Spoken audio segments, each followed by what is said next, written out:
Hebû, tu nebû. Rojek ji rojan, carek ji caran. Li velatekî xortek hebû. Navê wî Luqman bû. Luqman û dayîka xwe li maleke biçûk dijiyan. Ji bo ku debara xwe bikin, Luqman û hevalên xwe diçûn daristanê êzing berhev dikirin û difirotin. Rojekê li nav daristanê dimeşiyan. Pir çûn, hindik çûn û rastî bîrekî hatin. Luqman û hevalên xwe bi kelecanekî mezin çûn ber bîrê.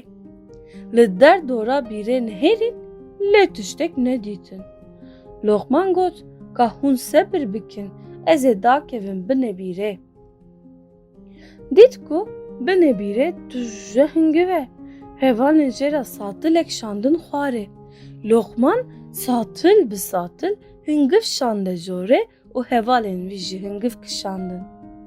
Hevalên Luqman ji ber kêfxweşiyê Luqman di bîrê de ji bîr kirin û çûn. Luqman pa pa û pa, lê ti deng ji hevalên wî nehat. Luqman kire qîrînî û got hevano hawar hawar hawar. Ve ez ji bîr kirim, ka min ji bîrê derxînin. Lê ti kesî dengê wî nebihîst. Îdî bû êvar, bine bîrê jî bû tik û tarî. Îdî Luqman hevil da ku çareyekî ji xwe re bibîne. Li dor xwe nihêrî, dît ku ji wê de di qulikekî şewqa ronahiyê tê. Luqman bi saetan ber bi wî alîye wek hola. Daviya davî gihîşte ronahiyê. Dît ku her der tuje çûloye. Daran fêkî dane, gulîlîkên reng û reng webûne û ev der wekî bihûş teye. Luqman merak dike û ber bi aliyê gulîlkan dimeşe. Kêfa wî tê, îdî tirsa bîra tarî ji xwe bîr dike. Lê bi car ve bi dengekî vediciniqe.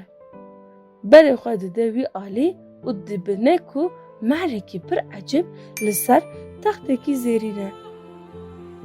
Wekî siltanan, an jî wekî şahînşahan rûniştiye.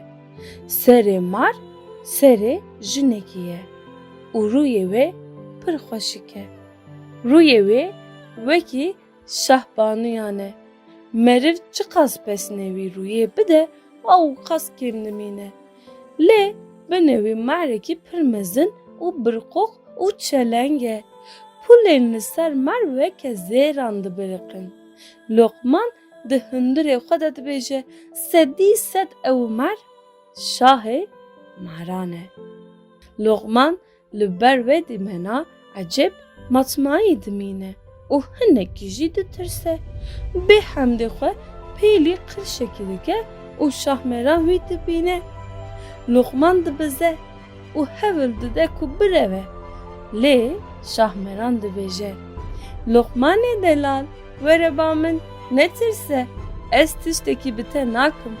Bavê te dostê min bû, were ser sifre, em bi hev re xwarinê bixin. Luqman dinêre ku ciyekî ku bireve û xwelê veşêrîne nîne û şahmeran jî ziman şêrîn û nazik e.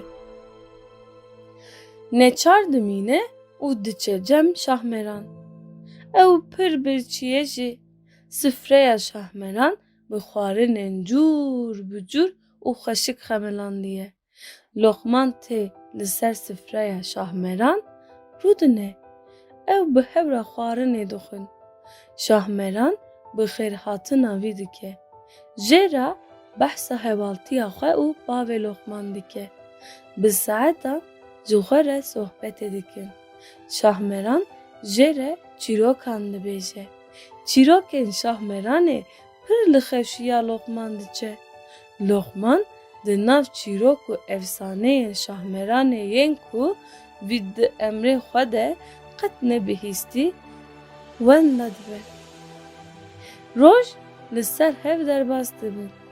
Êdî dibe çil rojên ku Lokman li ba Şahmeranê. û ev îdî li xwe mikûrtê û dibêje dayîka min a belengaz û pîr niha çi dike gelo?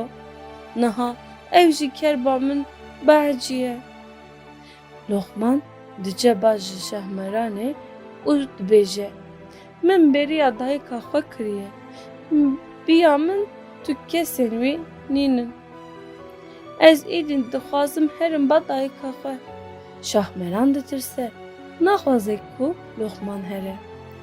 Ev jî hevaltiya Lokman pir hez dike û li aliyê din jî ditirse ku Lokman here ciyê wê ji xelkê re bibêje.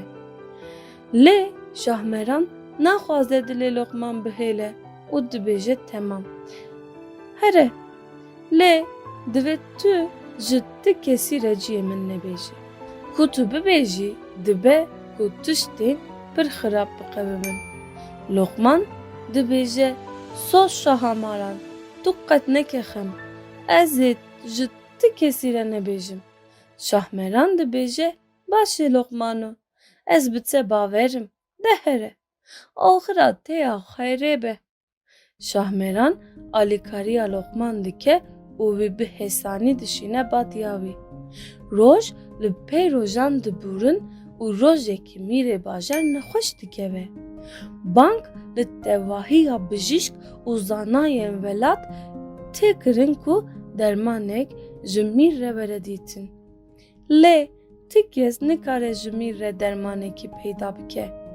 Daviya daviyê zanayekî kal ji mîr re dibêje. Mîrê min tekane dermanên nexweşîna te pûlên Şahmeranê ne. Eger em bikaribin pûleke wê peyda bikin tu yê tavîlê pê baş bibî. Mîr hêrs dibe û dibêje xey tu henekê xwe bi min dikî. Ma ti kes ciyê Şahmeran dizane? Zanê jî dibêje ku kî çûbe ba Şahmeranê canê wî pûlpûlî dibe û dibiriqe. Lazim e em vî kesî bibînin. Mîr dibêje ka em çawa vî kesî bibînin? Zana dibêje hefteyekê avê li ser tevahiya şeniyê xwe bibêre. Bila ti kes nekaribe xwe bişo.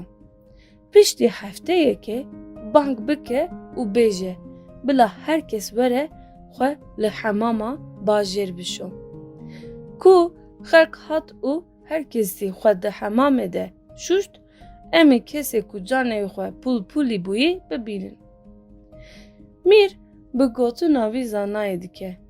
Pêşî avê li ser bajêr dibêre. Piştî hefteyekî bank li şeniyê bajêr dike. Xelk tev diçe hemamên bajêr. Lokman jî diçe. Lê haya wî ji dek û dolabê mîr nîne. Lokman dest bi xweşiştinê dike. Çawa ku av digihê canê wî pûlpûlî dibe. Notirvanên mîr wî dibînin. Xeberê didine mîr. Lê mîr dibêje tiştekî bi wî nekin û wî bişopînin. Çend rojan şîn ve Lokman pir bêriya Şahmeran dike û dibêje ka ez herim seriyekî li Şahmeranê bixim. Radibe bi rê dikeve. Mîr û leşkerên wî jî li dû wî ne. Lokman dikeve bîrê û diçe ba Şahmeranê. Şahmeran pêşwaziya Lokman dike. Lê ji nişkan ve leşkerên mîr dora Lokman û Şahmeranê dikirin. Lokman pir berdikeve û şerm dike. Dibêje Şahmeranê min ji ti kesî re ti tiş negot. Min bibore, min nedizanî. Mîr dibêje Şahmeran bi ber xwe nede. Tu îdî nikarî bi ti deran wê birevî. Dermanê nexweşiya min tu yî. Şahmeran dinêre rewş xerab e û ev nikare bireve.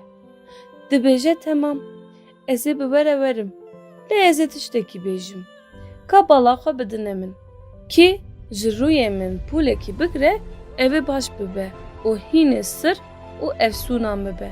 Kî jî pişta min pûlekî bigre evê bibe xwediyê zêr û xwezîr neyan.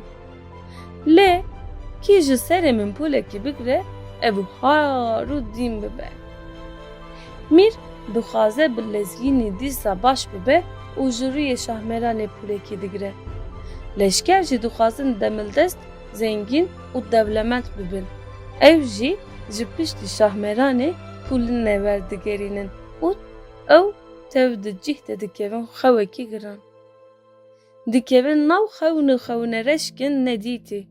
Wan nedizanî ku Şahmeranê çi anîye serê wan. Loqman jî ji kerba tiştê qewimî dixwaze har û dîn bibe. Û wê bûyera ku ji riyê wî de hatî serê, Şahmeranê ji bîr dike û ew jî ji serê Şahmeranê pûlekî werdigire. Şahmeran li hundirê çavên Loqman dinêre û dibêje: Xeman nexwe, tu xortekî pir baş î. Şahmeran xêtir ji Loqman dixwaze û berê xwe dide welatê ne din û direve. Xwe xelas dike. Piştî ku Şahmeran diçe, pûla Şahmeranê bandora xwe li ser Loqman jî diyar dike. Loqman hînî sir û efsûnan dibe. Dibe zana û bijîşkekî pir navdar. Ji wê rojê şin ve navê Loqman dibe Loqmanê Hekim. Çîroka min li vir qediya, rehmet dê bav û guhdaran. Çîrok gelerî berhevkirin û nivîsandin Cejna Sezgin, sererast kirin Mustafa Yeşil.